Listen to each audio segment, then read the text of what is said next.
Wir sind heute zu Besuch bei Georg Kantz in Kärnten. Georg ist Forst- und Landwirt und beschäftigt sich seit vielen Jahren damit, seine Flächen so vielfältig wie möglich zu gestalten. Durch die Anlage verschiedener Landschaftselemente ist es ihm gelungen, seinen Betrieb klimabeständiger zu machen und vielen verschiedenen Arten einen Lebensraum zu bieten. Georg wird übrigens auch Herr der Krokusse und Waldmensch genannt. Warum das so ist, das erfahren wir später.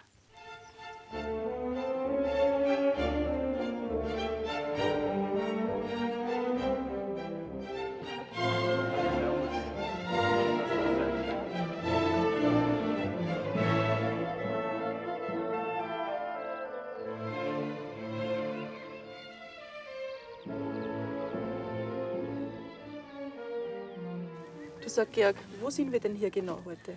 Wir sind auf der Kretschitz, das ist der Hof von meinen Großeltern gewesen, dann von meinem Papa und jetzt halt von mir. Wir sind auf 1164 Meter genau und ja, in einer wunderbaren Naturlandschaft. Von frühester Kindheit an war ich immer fasziniert von der Vielfalt. Also für mich war nichts schlimmer als wie so monotone Landschaften. Ich habe dann schon daheim so eine Blumenwiese angelegt mit vielen verschiedenen Orten und irgendwie habe ich immer einfach das Bedürfnis gehabt, ich brauche ein bisschen Wild, ich brauche Vielfalt, ich brauche Struktur. Das ist einfach meins. Wir sind ein Grünlandbetrieb, also wir bewirtschaften ca. 27 Hektar Grünland. Die Hälfte davon ist ca. Weidefläche, die andere Hälfte wird gemäht und Futter daraus gemacht. Wir haben auch auf der Mähfläche ein unterschiedliches Düngeregime zum Beispiel. Dann haben wir noch einen Wald, ca. 40 Hektar, den wir auch umbauen von einer Fichtenmonokultur in einen klimafitten, stabilen Mischwald durch Baumartenvielfalt, durch Strukturelemente wie Totholz, Habitatbäume und anderes.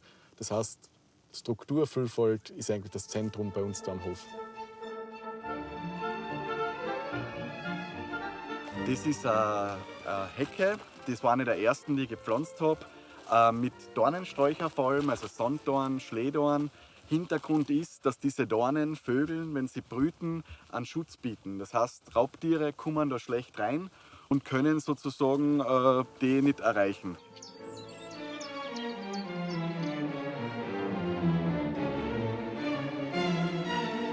Du sagst, ist so eine Hecke auch eine gewisse Nahrungsquelle für Tiere?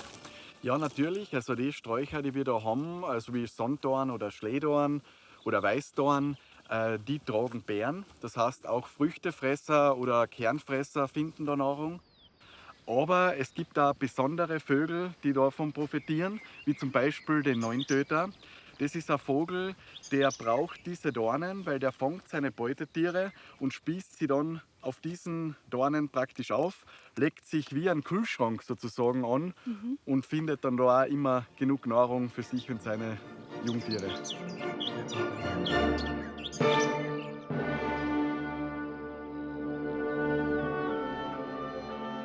Ich will einfach wirklich einen Ort schaffen, wo sozusagen Landwirtschaft, aber auch Naturschutz, Artenvielfalt einfach eine Heimat hat. Ja. Wir stehen vor großen Herausforderungen, der Klimawandel, der Biodiversitätsverlust. Ja. Und ich denke mir, ich habe da oben die Möglichkeit, etwas zum Besseren zu verändern. Ich habe diese Verantwortung und der will ich gerecht werden. Und deswegen werde ich mein Land bestmöglich nutzen, sodass auch die Allgemeinheit was davon hat. Du wirst ja auch Herr der Krokusse genannt. Sag, es gibt da ein Projekt. Erzähl einmal, wie das so funktioniert. Wir haben da vor 2 Jahren damit angefangen, Krokusknollen einzupflanzen, um ein Strukturelement zu schaffen, das frühfliegenden Insekten einfach Nahrung bieten soll.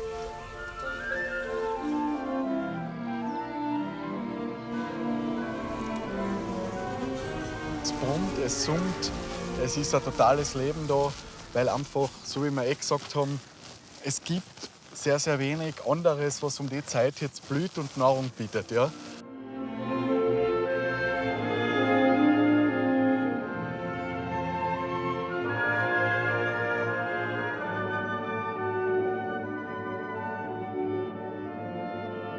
Wow, schau dir die Farben an. Also echt wunderschön. Ja, traumhaft. Und da sieht man eben auch die Vielfältigkeit.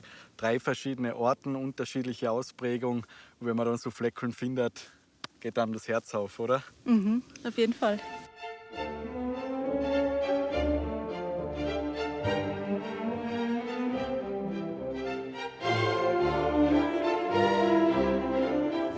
kannst du mir ein bisschen was über dein Projekt Pinnwald erzählen? Und ja, das hat auch wieder mit Struktur zu tun. Genau, also Pinnwald war die Idee, einen neuen Wald anzulegen, der erstens einmal auch Erosionsschutz für diesen Hang bieten soll, aber zweitens mit möglichst vielen verschiedenen Baumarten ausgestattet sein soll, um wieder viel Struktur drin zu haben, über die Artenvielfalt vor allem, die dann wieder vielen verschiedenen Tier- und Pflanzenarten eine Heimat bieten kann. Und durch die weite Pflanzung von den Bäumen ist dann in der Wiese auch sehr viel Licht, ja, für alle möglichen Kräuter und Sträucher. Und da haben ganz viele Tiere und andere Pflanzen einfach auch die Möglichkeit, diese Nischen zu nutzen. Und ja, ist ein sehr wertvolles Strukturelement da am Hof. Also wenn man da so schaut, ist ja jeder Baum mit einer Nummer versehen. Heißt das dann auch, dass jeder Pate damit verknüpft ist, oder? Genau, jeder hat die Möglichkeit, daher zu kommen und seinen Baum zu finden auf dieser Fläche. Und das ist auch das Schöne, weil das bringt Leuten, Menschen ein bisschen die Natur auch wieder näher. Und manche haben wirklich einen sehr engen Bezug. Es gibt Personen, die alle 2 Tage da rauffahren und ihren Baum anschauen. Wie viele Baumarten haben wir da jetzt ungefähr auf diesem Pinnwald? Es sind ca. 30 bis 35 verschiedene Baumarten. Und der Sinn ist eben der, dass man da einen Wald schafft, wo von jeder Baumart mindestens einer dann am Ende übrig bleibt und man auf kleiner Fläche diese Vielfalt bewundern kann. Und durch diesen hohen Baumartenanteil hat man natürlich auch sehr viel Struktur und damit ein sehr wertvolles Strukturelement für die ganze Fläche, weil unterschiedliche Tier- und Pflanzenarten das natürlich dann auch annehmen können. Ein wirklich tolles Projekt, Georg. Auf deinem Betrieb ist ja auch Totholz ein Thema, oder?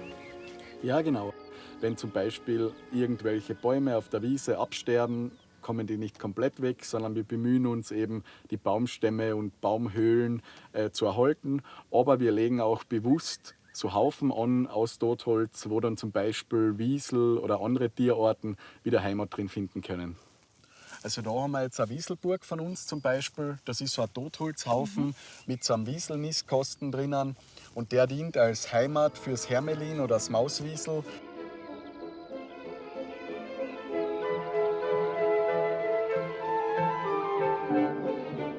Das sind sehr spezialisierte Jäger, weil es die einzigen Säugetiere bei uns sind, die wirklich in den Gängen die Wühlmaus jagen. Und das ist natürlich super. Ja. Und da kommt jetzt noch neues, frisches Totholz sozusagen drüber, damit das Mauswiesel oder das Hermelin die Jungen aufziehen kann.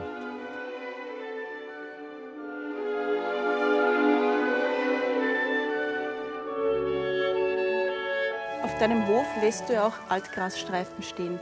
Welchen Sinn haben die und wer profitiert davon? Wem sind die nützlich? Also zuerst einmal natürlich den Insekten, weil diese Altgrasstreifen werden sehr gern zur Überwinterung genutzt, weil da sich die Tiere drin verkriechen können und durch das alte Gras geschützt sind.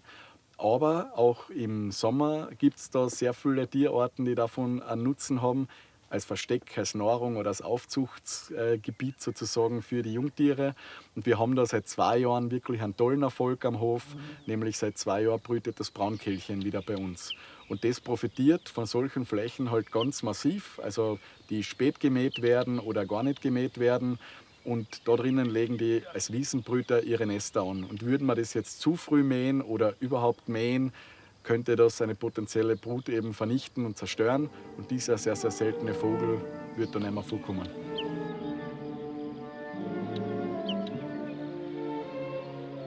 Also ich will jedenfalls noch viel mehr hier machen, viel mehr Struktur noch schaffen und einfach der Natur und der Vielfalt eine Heimat bieten, weil ich habe mit diesen Flächen einfach die Möglichkeit, was Positives zu machen, wo die Allgemeinheit davon profitiert. Es ist vielleicht ein kleines Rädchen in dem ganzen System, aber vielleicht inspiriert man den einen oder anderen dazu, auch auf seinen Flächen noch ein bisschen mehr Vielfalt zuzulassen. Und dann hat es schon einen gewissen Sinn gehabt. Wenn Leute, die das mitkriegen, vielleicht auch selbst inspiriert werden, Ähnliches auf ihren Flächen umzusetzen. Man braucht oft gar nicht viel Platz dafür und gar nicht viel Geldeinsatz, sondern oft ist es einfach nur, einfach einmal zu überlegen, wo habe ich solche Möglichkeiten? Und wenn man dann einmal nachdenkt, findet das jeder bei sich daheim auch.